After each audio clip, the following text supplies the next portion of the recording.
What's up, everybody, and thanks for tuning back in. I'm your host, Darrell Morgan, and this is another episode of Brother Be Well. And the other day, I was thinking about like my early 20s, late teens, and how big and important uh, self care was to me. So today's topic is self care is not selfish.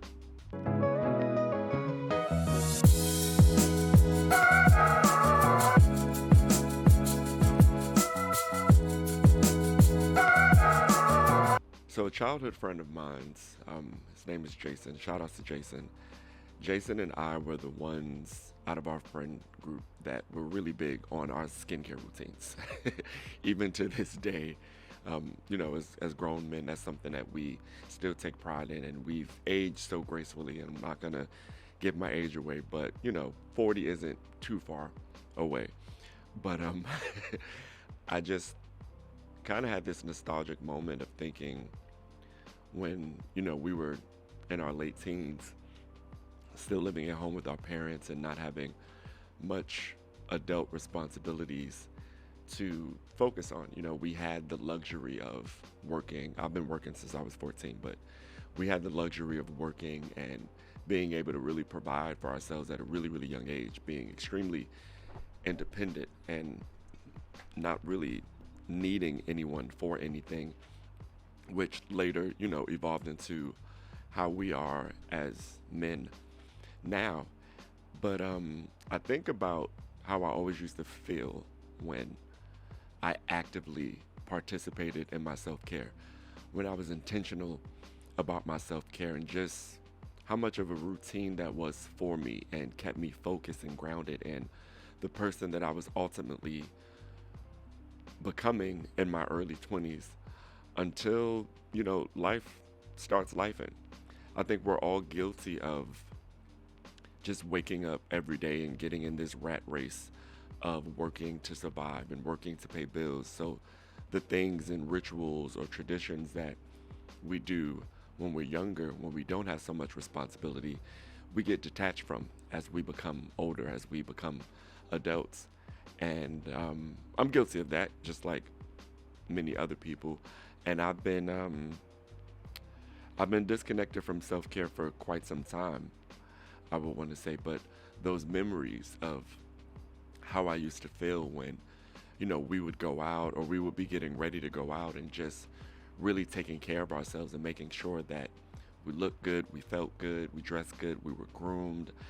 And, we didn't really come from much, but we made do with what we had access to and made sure that we always loved on ourselves. I think everybody in that time frame and period in their lives, that's when we're most rebellious. We know everything and just on go constantly, constantly, constantly. And as time and age comes, those things start to slowly slow down.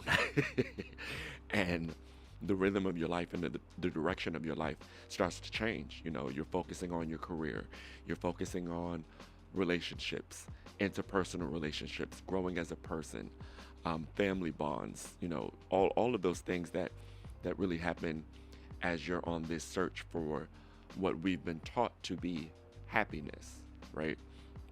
We in society we think that happiness is something that we will always have. And you can ask anybody, well, what do you wish you had more in your life? Oh, I just want to be happy. Well, what does that entail for me? And what I've been learning over the past few months is that happiness is something that you are constantly going in the direction towards, and it's the journey in between where you are and feeling happiness that we should really be embracing. I'm shifting my mindset, and this weekend I had the time to really reconnect into the things I used to do as a teenager, right? Saturdays for me and my family were all about cleaning up. You cleaned the house, made sure the house was good, laundry was good. We found a movie to watch, got takeout, and that was our family bonding. And then Sunday was the chill day. You're preparing for the week. my mom's cooking and, making sure we had enough food for the week and so on and so forth. But this weekend, reconnecting with my own self care just reminded me that I can create that happiness by myself. I can create that happiness without anyone around me. I could really be in peace in a space that I can create, which is home for me. But what about when we're outside? Like when we're, you know, in environments that we can't control? You have to be really in tune with who you are to always have that energy and that aura around you. And it comes from self care. It comes from self care. Rituals, practices, routines, things that give you that instant gratification where you can love on you unapologetically without anyone. So, like I said, for me, what I used to do all the time, I had a skincare routine. Now I'm getting back into that. Something that I really, really enjoy doing is writing. That's self care for me. I can have a lot of thoughts a lot of times and not want to bombard people with my thoughts or with my feelings, and not always want to be the person that's pouring on the people, because that can become draining, especially when those people you're pouring into, you may not be giving them space to pour into you, or you could be crossing boundaries, right? Journaling for me is so important and is so therapeutic and has become a part of my self-care, and it feels so good to just release all of that energy. Even though the book isn't giving me an opinion back, it's a space in which I can let go of and later down the line reflect on. I was going through my old journals when I was in therapy, and just seeing day by day by day my thoughts, my progress, my reflections or setbacks. And I don't really like using that word, but reflections on just my journey. And it was just beautiful to see that. And it brought me back to every single moment, every single thought, every single word that I wrote. I remember the why behind it. That self-care, that brought me joy, brought me peace. It brought me that euphoric feeling of happiness. And I'm just in the house by myself. I'm really big on scents. I love burning oils. I love candles. I love incense. That self-care, that self-love. So when you think about what you need when you're alone, when you think about the person who you are when you're alone, think about the things that you do by yourself that just make you, it's just that moment of loving on yourself. So yeah, it's crazy, but like I said, I know why we become disconnected, because we start experiencing trauma through our lives, heartbreak, betrayal, not liking where we work, having issues with friends, family, loved ones. All of that pulled me away from my self-care. But if I only would have taken a moment to really understand that that was the only thing that was going to keep me going, that was the only thing that was going to keep me in tune with who I am and connected to myself. And I'm glad to be exploring this space again and figuring out now where I am in my life, what my self-care looks like. Because you can always add to it. Self-care is the biggest form of self-love that you can give yourself. Imagine your ideal day where everything is perfect, right? Or close to perfect. And you get the opportunity every single day to wake up, have a good meal, get a good journal in, get a good prayer in, get a good meditation in, hydrate your body, and start your day. That's my morning routine, and that's really what gets me through really tough nights. That's really what resets me to know that each and every day that is given to me is a gift. And it's a reset. It's really a reset. In the last episode, I spoke about starting over, but every day that you get, you can start over. But be intentional with your self care. Be intentional. On some days, it's going to be easier than others. Um, on some days, you're going to lean on it a lot more than others. And on some days, you're going to be in such a good space, you may not need to access that, but always have it. Some of the key benefits that I think I've noticed is just this sense of awareness with me, this sense of pride, this newfound confidence in me, and it walks in rooms before I do. After this weekend, when I went back to work, everyone was just like, how was your weekend? Because you're glowing, That's the feeling that you want to have. When it's just you, you can create that. You don't need to be in a relationship to have that glow. You don't need to have, 1,000,001 friends to have that glow. It comes from within. Everything that we are searching for in other people, we can give ourselves. We can give ourselves.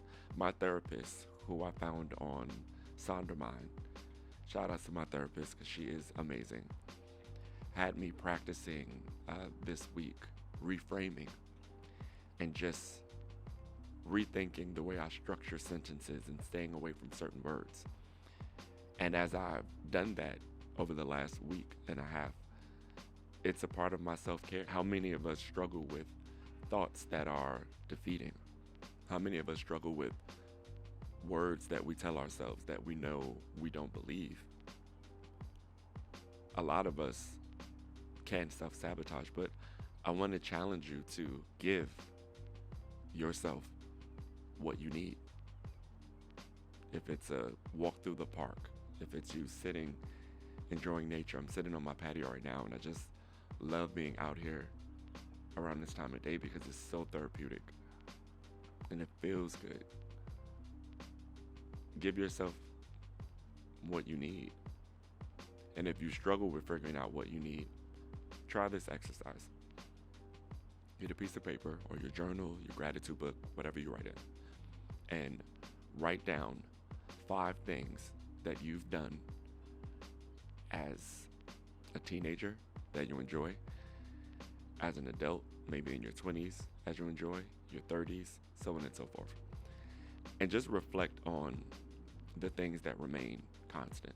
Because ultimately, we all want to protect and still connect with our inner child. Because that's when we were the most innocent. That's when we could live the most carefree and just be ourselves without worrying about what people think, people's perceptions of us. Adulting is really interesting because all of that we learn as a child, we just kind of stray away from. Children are very honest, extremely honest, and children love themselves.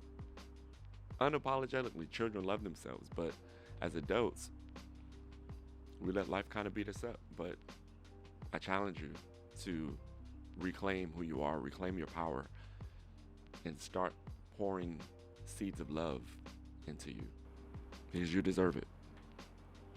Everything that you want, give to yourself. Give yourself compassion. Give yourself grace. Give yourself forgiveness. Give yourself kindness. Be the intimacy that you're searching for in others. Feed your soul. And you will never go astray. You will never go wrong. You will never feel abandoned.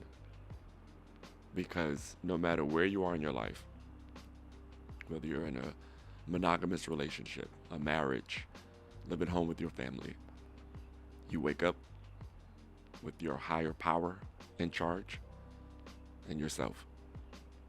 And at the end of the day, you go to bed with that higher power in charge, God, universe, whatever you call it, and yourself.